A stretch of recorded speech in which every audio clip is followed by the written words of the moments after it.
Biggest red flags in real estate. So if you're a client, these are what you need to look for in an agent. And if you're an agent, these are the things that you need to avoid doing. Red flags here. All right, so let's start with drops the ball on communication. Communication is life. You need communication for relationships. You need communication in all business industries. I can't hear you. You're breaking up. To not have communication, what do you have if you don't have that? How do you sync up on expectations with your client? If you can't communicate and understand what they're looking for, how can you make them happy? Yeah. Real estate as a side gig. You know, when you hear that somebody has a side gig, I'm always asking myself, why? I like the hustle. Have they just got into the business? Which just getting into the business means that you may have to transition from one job to another. Everyone's done it. Everyone's done it. Have you been transitioning for 5 years, though? Is, I think, the big question, right? That's a red flag. For most people, real estate purchases are some of the biggest purchases of their life.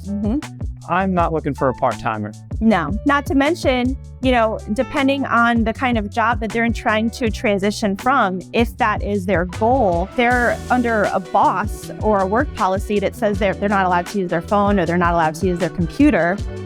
You know, that can prohibit them from being able to communicate during the day and not meet deadlines and leave people wondering what's going on. What if there's multiple offers? Exactly. Yeah, you just lost your house. So the next one is that they have their own agenda. The agent has their own agenda. They're not putting the client first. And if they're not putting the client first, that means they're putting themselves first. Everything that has transpired has done so according to my design. Yeah, that's a big problem, especially with newer agents, right? Because they're selling to survive and got to get past that stage in their career. Yep, unfamiliar with the local market. That's a problem. How can you sell something that you don't know, right? Yeah. You've got to know the local market, the local inventory, what the neighbor's house sold for. You have a responsibility to study stats, study communities, study regulations, and keep current with what is going on within the town, the city, or the area that you are trying to sell real estate in. And when you're new, there's so much. So just narrow your focus. Pick a community. Become the expert in that community and own that. Runs late or is a no-show for appointments. Yikes. That seems like a red flag to me. I'm an ex-military guy.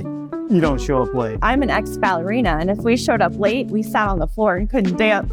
Yeah, I was in the Air Force, so ballet was probably a lot tougher than what I went through. I would say so. So, you know, don't be late. It's inexcusable. Like, if you're gonna be, like, shit happens. Yeah. You're gonna be late for some things.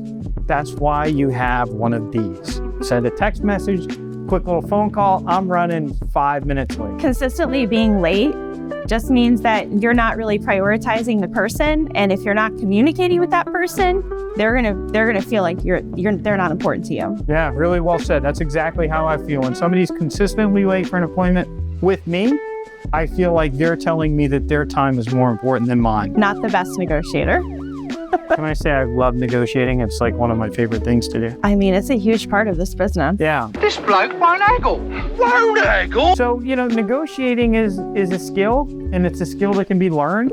There's great books out there on negotiating. There's lots of great podcasts and video out there. So start becoming a student. Yeah. I want to get better. It's a little bit of an art, but there is an education out there for you to learn how to do it. Mentors can be really, really helpful in doctoring deals and negotiating. So all of those things are great, but you know, one of the most important things is not being too anxious. You know, kind of calming the process and slowing the process down and listening to what people tell you. You can get so much insight on somebody's motivation or lack of motivation. Very true. Lacks any marketing expertise. Well, marketing is one of the biggest aspects of this business. So how can you lack marketing expertise when you want to sell beautiful homes? Hey, Heather, I want to sell my house. What can you do to help me? Exactly. Right? Like, yeah. What am I hiring you to do? Yeah. I'm hiring you to market my house and represent me. Once we get an offer, help me negotiate. But I, as a seller, I know what I'm going to take for my property. Like, You're not going to talk me into anything, right? I'm hiring you to market. Yeah. Market and shine a light on the big potholes that I could fall into so that I don't make any mistakes. And marketing is really and truly presentation. There's a reason that when you buy a plate of spaghetti at a white tablecloth restaurant, that they're getting $35 for a plate of spaghetti, that we all know what the ingredients actually really cost. How much?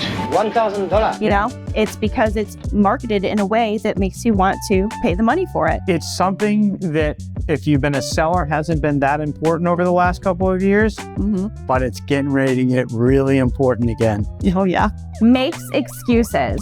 That drives me crazy. Like, listen, you know, things happen, and when something happens during a transaction and things don't go as expected, you got a couple choices. Pointing the finger at everybody else, that might take the pressure off of you, but it doesn't bring you any closer to the promised land. Come to me with solutions, not problems. We talk about it in our offices, the no complaining rule, right? A John Gordon rule. Like, if you have a complaint, we want to hear it, but only if it comes with a solution. Exactly. And so, you know, excuses are for the excuse makers. The weak. So go for the weak ones first. All right, guys. So those are our red flags that we provided. We want to hear from you. What do you think are some of the biggest red flags in real estate? Let us know. Add your comments down below with your biggest red flags. Make sure that you like our content, subscribe to our channel, and we'll see you next time. See you next time.